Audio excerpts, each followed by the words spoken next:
Here's an open topic for discussion: clients.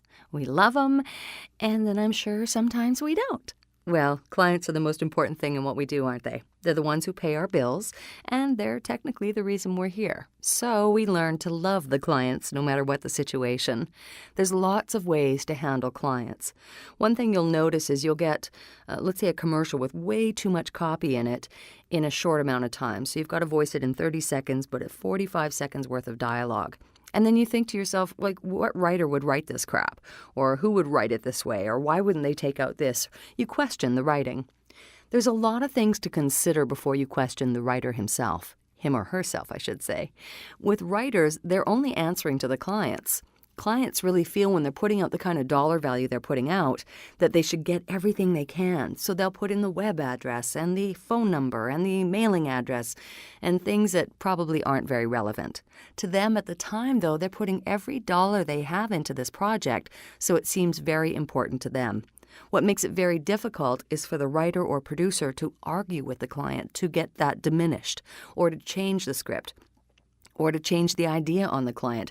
This isn't easy, and this is where you see a lot of what I'm going to call kiss ass with the client, because everybody needs to schmooze and get along well with the client. And that includes you. But I hope that you don't need to feel you need to schmooze or kiss ass, because the client wanted you, and now you're here. So the client has selected you. You're obviously a need for them just as much as they're a need for you. So go in with your client meetings with lots of positivity. But I want to warn you, as you grow in your craft and you start getting better, the clients get fussier. For those of you who've already been through it, you'll know exactly what I'm talking about. For those who haven't, hang on, because you're in for a real ride when you get a session that involves more than one client. Let's say, which is very common, you have 5 clients in the room, whether it's on the phone with you via phone patch or ISDN, or you're actually in person in the studio. 5 decision makers, 5 people in charge. Have you ever had 5 cooks in the kitchen? Doesn't work too well, does it? It's like 5 moms, and they're all going to disagree. So one thinks you're going nice and high energy. They like that. The other one's going, no, it's too much energy. The other one's saying, no, there's not enough energy. The other one's saying, no, I want it more conversational. No, I want it more sultry.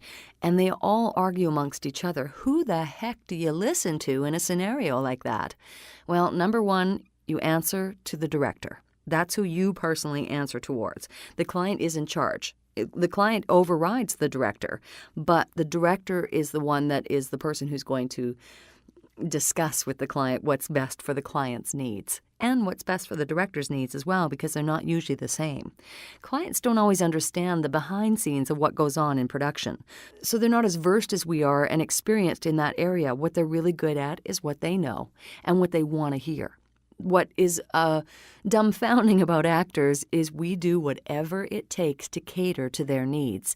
Therefore, clients are always catered to. It's almost like the actor that you see on camera that's spoiled. They're always catered to because they need that actor. Well, it's the same kind of thing here with the client. If you ever are around a film production or a commercial production when the clients are near, you'll see exactly what I'm talking about. You have to watch your P's and Q's, dot your I's, cross your T's, and behave very well. Or if you're like me, you just behave like yourself and sometimes get yourself in a little bit of trouble. But for the most part, you're selling you, so be you as much as you can be, but respect the client's role.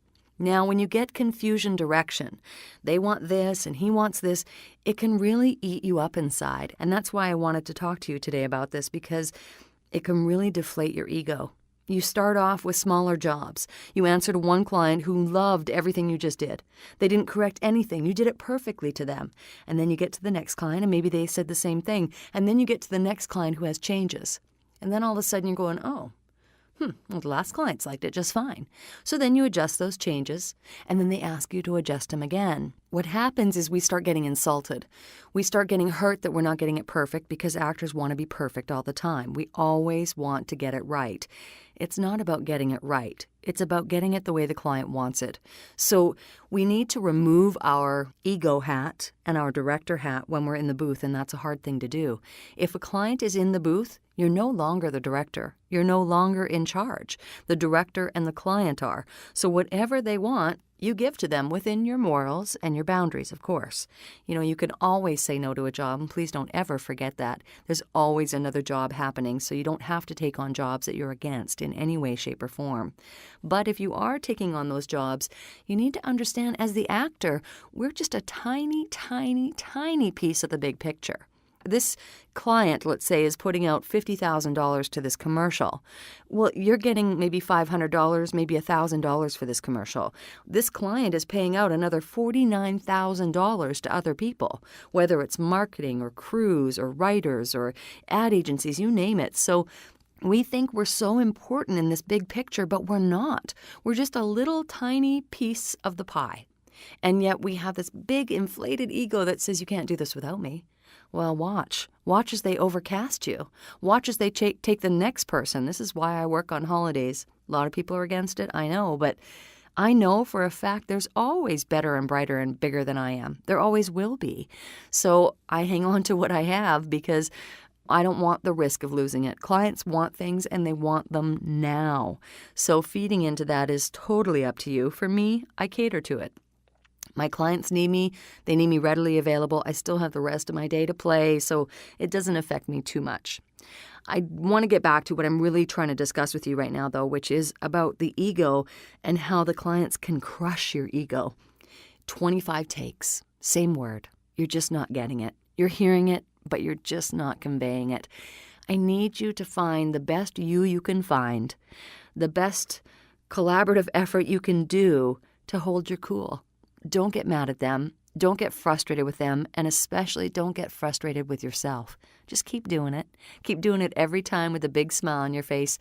And yeah, at the end, you can go, oh, crap, I can't believe I couldn't get that word, or, discuss it with the client, whatever you need to do. But for the most part, you're human. We can't always get it perfect, and we can't always please the client. You are going to, in your career, at some point, not please the client. At some point in your career, they are going to correct you and correct you and correct you, no matter what your level is. At some point in your career, they're going to make you do 25 takes of that same sentence that you're positive you got right from the beginning. And at some point in your career, you're going to give them exactly what you think they want on your first take. And they're going to beat you up and change it and change it and change it. And then finally, at the very end of that session, go right back to your first take and take that one. It happens all the time. It happens to the best of us, and it happens to the amateurs. I just want to prepare you a little bit for what's to come, because if you haven't been through this yet, well, you're in for a big kick. Just be prepared. Don't let it get to you. Keep that smile on your face as much as you can, because you're showing your clients that you can handle anything they give you, and that's what you want. If you want to get a hold of me for private coaching, demo production, whatever you need, give me a holler. debsvoice.com. If you'd like to know more about this subject or any of the other subjects I cover, please send me an email or set up a time with my assistant so we can get you into a session. Just email me at deb@debsvoice.com. Until next time, everybody, take care.